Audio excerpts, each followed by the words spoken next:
Kent E. Nielsen here, and I'm delighted to have you with me. Christ came into the world to do the will of his Father, and he prepared a way for you to do likewise. Join me to put him first in your life, receive the fruits of godliness, and realize your divine mission to be like him. You were born and commanded to do greater works than he did. Now let's go to work. Here is a brief summary of today's episode, then we'll dive into it. It's going to cover my weight story, and then I'm going to cover a limiting belief I had that got me stuck for about 6 months. And following the breakthrough, I dropped weight rapidly. So let's dive in today. So it was the summer of 2021 at a family reunion. I had ballooned up to 286 pounds. I say balloon because prior to that experience, I typically on average was about 260 pounds for the previous 20 years. And then in the summer of 2020, a year prior to ballooning, I trimmed down a lot because I got off of my medicine for bipolar disorder. And then I was hospitalized, had a relapse, and in September of 2020, I came home from the hospital after being court ordered there, and because I got back on my medicine and stabilized again. And then when I came home, the day after I came home, our sixth child was born. After he was born, I was probably, I don't know how much I weighed after the hospital. I was probably around 240, I would think. And then I jumped up to 286 by the summer of 2021, which is typical. I usually gain about, 60-ish pounds, 40 to 60-ish pounds after I get back on my medicine typically. And as a result of that, I had created this limiting belief that I must need to be heavy in order to maintain my sanity. Let's start with this 286 again, and we'll break things down from there. And then we'll come to the limiting belief breakthrough, and then I'll conclude with takeaway. So in the summer of 2021, again, when I was 286, I decided that I needed to trim down, and I set an ambitious goal to wanting to trim down to my ideal weight, which was my high school weight, around 195, 198, somewhere in that range. And I made that active decision and started eating differently and striving to not eat till I was stuffed. Because one of the side effects of my medicine is it turns off the stomach mechanism that tells you when you're full. So I would literally eat till I was stuffed. I couldn't eat anymore, and I'd say, oh, I must be full now. And if I wasn't eating till I was stuffed, then I would say I wasn't full and I needed to eat more. And that's how I ballooned up to the 286. So after that 13 months, I dropped 21 pounds. So that puts us at the summer of 2022 in August. I was down to 265. And then over the next eight months, I dropped 11 pounds, which would have put me around November 2022. And November 2022 to May 2023, I got stuck at about 254 on average. I would trim down during the week, Monday through Friday, while I was at work. And then over the weekends, I put the 4 pounds back on. It was back and forth, and I really got stuck. And finally, on 13th of May 2023, approximately,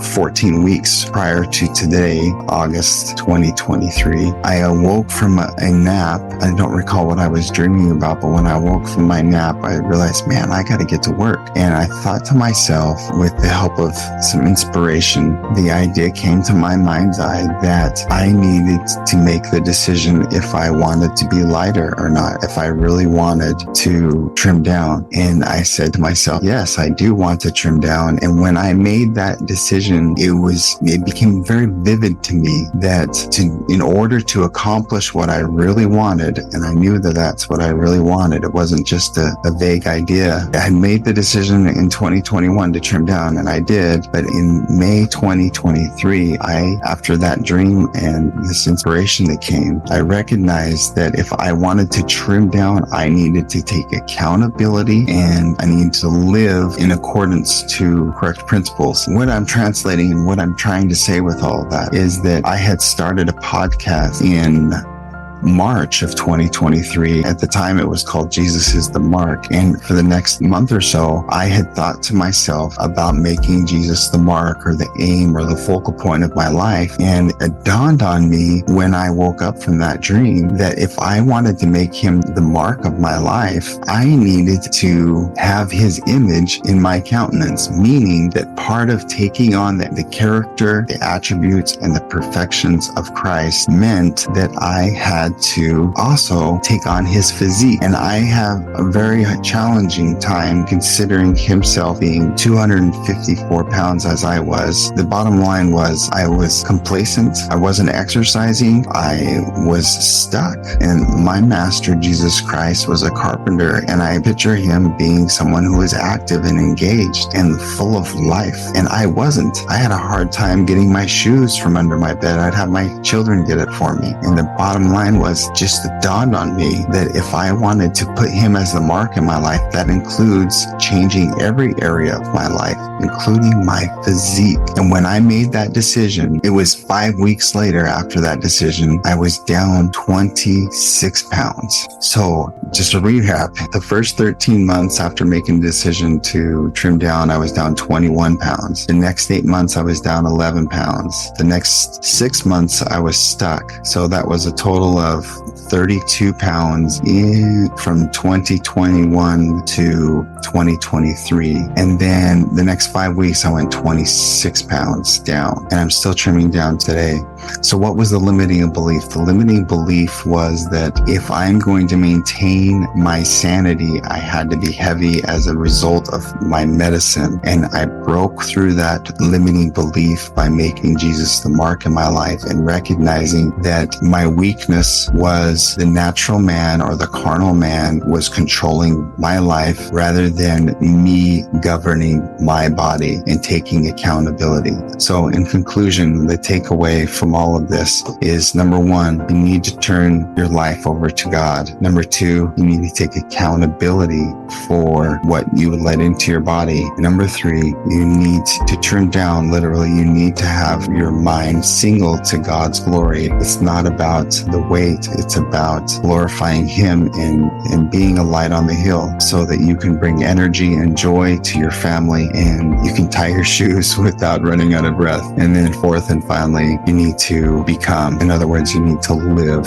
because as James Allen, one of my favorite authors, says, he says, you don't get what you want, you get what you are. I can conclude today's episode with that quote. Invite you to make the change. It's your turn to trim down. It's your turn to break limiting beliefs, whatever they may be for you. But I promise you this, when you turn things over to the Lord, he's going to show you your weakness. He's going to show you what changes you need to make. I knew what it was for me. And when you make those changes, he gives you the power to do it because your mind is single to his glory rather than glorifying yourself. And as a result of that, you become more like him and you have these breakthroughs, and it is phenomenal. It feels great to have more energy. Just for example, today we were out working on the yard, and in the past I really struggled to do stuff like that, and I found myself on the fence. My wife was holding the tree limb down and I was trying to trim another leaf, and here I am probably 3 or 4 feet off the ground leaning on the fence and on this tree branch which my wife's holding down and trying to cut another branch. Anyhow, the branch I was leaning on, it was a branch against the house. It broke and I crashed down, took my wife out on the way down and landed on the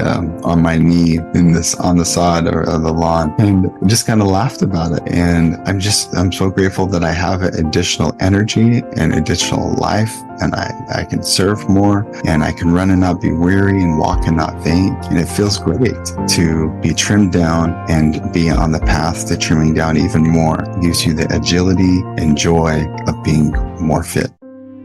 Thank you for joining me for a brief mental workout.